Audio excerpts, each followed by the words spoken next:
తాకట్లో ఉన్న మీ బంగారాన్ని విడిపించి ఆ రోజు ఆన్లైన్ రేటుకి కొంటాం. Sharma gold company.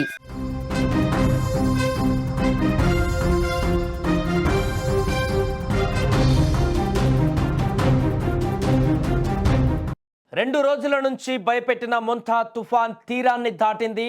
తీరాన్ని దాటిన సమయంలో ఆంధ్రప్రదేశ్ తీర ప్రాంతం మొత్తం కూడా ఉద్రిక్తంగా మారింది. ఆంధ్రప్రదేశ్ గజగడలాడిస్తూ మంగళవారం రాత్రి తీరాన్ని తాకుతూ అర్ధరాత్రి తీరాన్ని దాటింది ఈ యొక్క తుఫాన్. మచిలీపట్నం కళింగపట్నం మధ్య కాకినాడకు దక్షిణంగా నరసాపురానికి దగ్గరగా ముంతా తీరాన్ని దాటినట్టుగా వాతావరణ శాఖ తెలిపింది.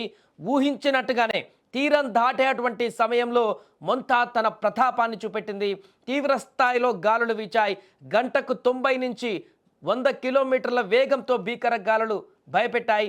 భారీ ఈదురుగాలులకు చెట్లు విద్యుత్ స్తంభాలు కూడా నేలకులాయి. అయితే వెంటనే అధికార యంత్రాంగం అప్రమత్తమై రోడ్డుపైన పడినటువంటి చెట్లను తొలగించారు.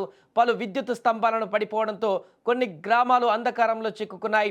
తీరం దాటేటువంటి సమయంలో ఏపీ వ్యాప్తంగా భారీ వర్షాలు దంచుకొట్టాయి. కృష్ణా, కాకినాడ జిల్లాలలో జోరు వాన కురిసింది.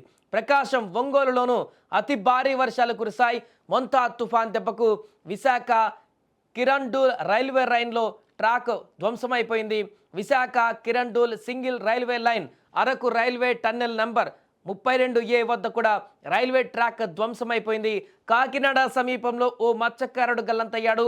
బోటును ఒడ్డుకు చేర్చేటువంటి క్రమంలో సముద్రంలో జారిపడి నీటిలో మునిగిపోయాడు.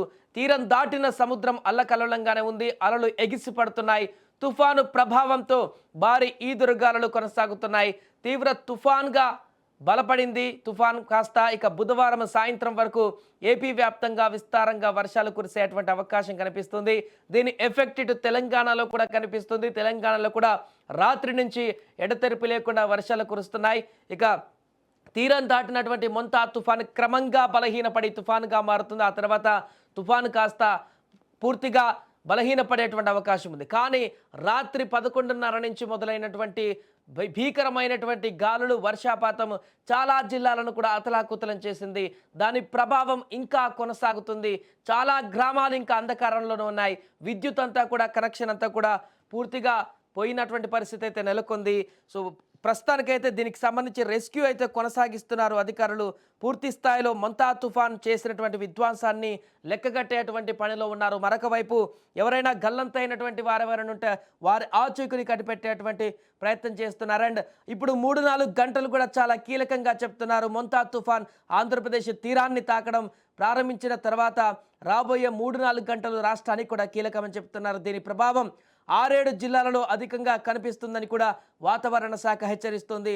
మచిలీపట్నం నుంచి విశాఖపట్నం వరకు బలమైనటువంటి గాలులు వీస్తున్నాయి. ఇప్పటికే 7 జిల్లాలలో వాహనాల రాకపోకలను కూడా అధికారులు నిషేధించారు. ఈ జిల్లాలలో రాత్రిపూట కర్ఫ్యూ కూడా ప్రకటించారంటే అర్థం చేసుకోవచ్చు అక్కడ ఏ రకమైనటువంటి పరిస్థితి ఉందో. కరేబియన్ దీవులలో కూడా అల్లకల్లోలంగా మారింది యొక్క తుఫాన్ హెచ్చరికలతోటి, లేకుంటే తుఫాను వచ్చినటువంటి నేపథ్యంలో ఇక రాత్రంతా సచివాలయంలోనే సీఎం చంద్రబాబు కీలక సూచనలు చేశారు. అక్కడే సచివాలయంలో జాగరణ కూడా చేశారు. రాత్రికి ఇవాళ ఏపీ సచివాలయంలోనే సీఎం చంద్రబాబు కూడా ఉండనున్నారు. తుఫాన్ సహాయక చర్యలను కూడా పర్యవేక్షిస్తున్నారు చంద్రబాబు. మొంతా తుఫాన్ పైన మంత్రులు, కలెక్టర్లు, ఎస్పీలకు కూడా కీలక సూచనలు కూడా చేశారు. ప్రాణ నష్టం లేకుండా ఆస్తి నష్టం తగ్గేలా చర్యలు తీసుకోవాలన్నారు. లంక గ్రామాల ప్రజలను రిలీఫ్ క్యాంపులకు కూడా తరలించాలని ఆదేశించారు. కాలువలు, చెరువులకు గండి పడకుండా పర్యవేక్షించాలని కూడా ఆదేశించారు. ప్రతి గంటకు కలెక్టర్లు తుఫాన్ బులెటిన్లను ఇవ్వాలంటూ కూడా ఆదేశాలు ఇచ్చారు.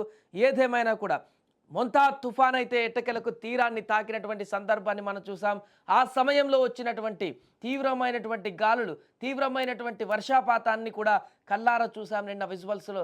దాని ప్రభావం అర్ధరాత్రి ఇంకా అత్యధిక స్థాయికి చేరి ఉదయం వరకు కూడా కొనసాగుతుంది. సముద్రం వెంబడి ఇప్పుడు తుఫాన్ తీరానికి దాటి క్రమంగా బలహీనపడుతున్నటువంటి సందర్భంలో అయితే అలల తీవ్రత అయితే ఇంకా అలానే కొనసాగుతుంది. క్రమంగా కొన్ని గంటల కొద్దీ సమయం గడిచే కొద్దీ ఆ యొక్క అలల తీవ్రత కూడా, రక్కసి అలలు కూడా అలల తీవ్రతను కూడా తగ్గించుకునేటువంటి పరిస్థితి ఉంది. ఏదేమైనా కూడా మొంతా తుఫాన్ చాలా కాలం తర్వాత ఒక పెను బీభత్సాన్ని సృష్టించిందని చెప్పొచ్చు. బట్ ప్రభుత్వము తీసుకున్నటువంటి చొరవ, అధికారులు చేపట్టినటువంటి చర్యలతోటి భారీ ప్రాణ నష్టం నుంచి అయితే తప్పించుకుంది. ఇక దీనికి సంబంధించిన రెస్క్యూ ఆపరేషన్స్, ఆస్తి నష్టానికి సంబంధించిన రెస్క్యూ ఆపరేషన్స్ కూడా కొనసాగిస్తుంది ప్రభుత్వం.